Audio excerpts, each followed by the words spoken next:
মৃত্যু আসার আগেই আপনার পরিবারকে যেসব বিষয়ে ওসিয়ত করে যাবেন।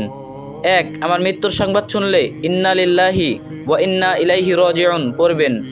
2. আমার মৃত্যুকে অকাল মৃত্যু বলবেন না, কারণ আমি আমার নির্ধারিত রিজিক ভোগ করে ফেলেছি। 3. আমাকে নিয়ে বিলাপ মাতব করবেন না, জোরে জোরে কান্নাকাটি করবেন না, কারণ এটা সুন্নাহ বিরোধী কাজ এবং রাসূল সাল্লাল্লাহু আলাইহি সাল্লামের কর্তৃক নিষিদ্ধ কাজ।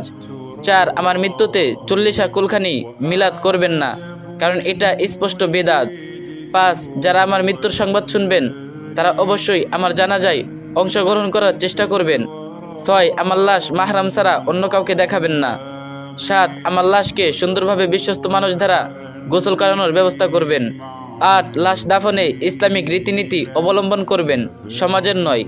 9. আমাকে কবরস্থ করার পর কিছুক্ষণ সেখানেই থাকবেন আর পড়বেন আল্লাহুম্মা সাব্বিতহু, আল্লাহুম্মা সাব্বিতহু।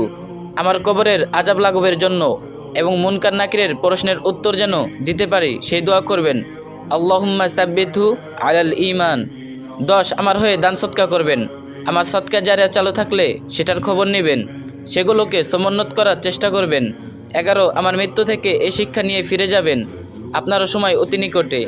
12. আমার ছবি কোথাও দিবেন না, আমার আইডি বা অন্য কারো কাছে ছবি থাকলে তা ডিলিট করে দিবেন। বাসায় আমার ছবি থাকলে ফেলে দিবেন, দেয়ালে ঝুলিয়ে রাখবেন না। 13.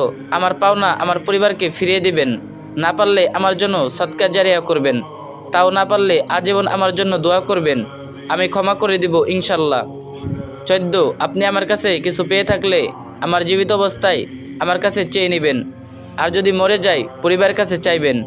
পরিবারের লোকদের বলবো আপনারা তাদের পাওনা দয়া করে দিয়ে দিবেন, আর পরিবার না দিলে আল্লাহর জন্য আমাকে ক্ষমা করে দিবেন, এতে আল্লাহ আপনাকেও ক্ষমা করবেন। 15. আমার জন্য বেশি বেশি দোয়া করবেন, আমার নামে গীবত করবেন না, কারণ আমি আল্লাহর স্থানে পৌঁছে গেছি। আল্লাহর কাছে আকুলতা, আল্লাহ যেন আমাদের ইমানের সহিত কালিমা উচ্চারণের মাধ্যমে শহীদে মৃত্যু দান করেন, আমিন। এই ভিডিওটি আরেকজনের সাথে শেয়ার করে মৃত্যুর কথা স্মরণ করিয়ে দেন, আর যে যত পারেন কপি লিঙ্ক করে দিয়েন।